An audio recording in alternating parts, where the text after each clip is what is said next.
આજનો સરસ મજાનો પ્રશ્ન, ભારતનું કયું રાજ્ય અંગ્રેજોનું ક્યારેય ગુલામ બન્યું નથી? જો આપણા દેશમાં પહેલાં કોનું રાજ્ય હતું ખબર છે ને?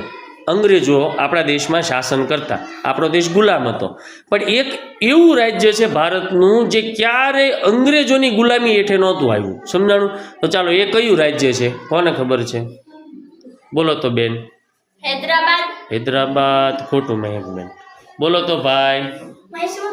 મૈસૂર પ્રિન્સભાઈ ખોટું. જયદીપભાઈ. કાશ્મીર. કાશ્મીરે ખોટું છે. બોલો તો બેન. પૂજાબેન. ગોવા. ગોવા. સરસ. જો ગોવા આવશે. ભારતના મોટા ભાગના હિસ્સા ઉપર અંગ્રેજોનું શાસન હતું, પરંતુ ગોવા ઉપર પોર્ટુગીઝોનું શાસન હતું. કોનું શાસન હતું? પોર્ટુગીઝો. પોર્ટુગીઝો અંગ્રેજો કરતાં પણ વહેલા ભારતમાં આવ્યા હતા. તેમણે ઈસવીસન 1510માં ગોવા ઉપર કબજો કર્યો હતો. અંગ્રેજો અને પોર્ટુગીઝો વચ્ચે લાંબા સમય સુધી મિત્રતા અને સંધિઓ હતી.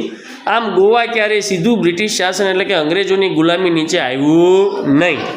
15મી ઓગસ્ટ 1947માં જ્યારે ભારત દેશ આઝાદ થયો ને, ત્યારે પોર્ટુગીઝોએ ગોવા છોડવાની ના પાડી. આપણો દેશ આઝાદ થઈ ગયો તોય ના પાડી.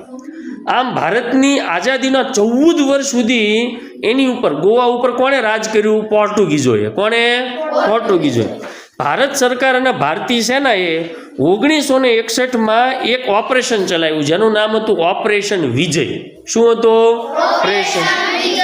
એમાં 36 કલાકની લડાઈ પછી પોર્ટુગીઝોએ હાર માની અને 19 ડિસેમ્બર 1961માં ગોવા સત્તાવાર રીતે ભારતનો ભાગ બન્યું. અને ગોવાની જેમ બીજા 2 શહેર પણ હતા કે જે પોર્ટુગીઝોના હાથમાં હતા, એટલે કયા? દમણ અને દીવ. એમને પણ 1961માં ભારતમાં ભેળવી લેવામાં આવ્યા.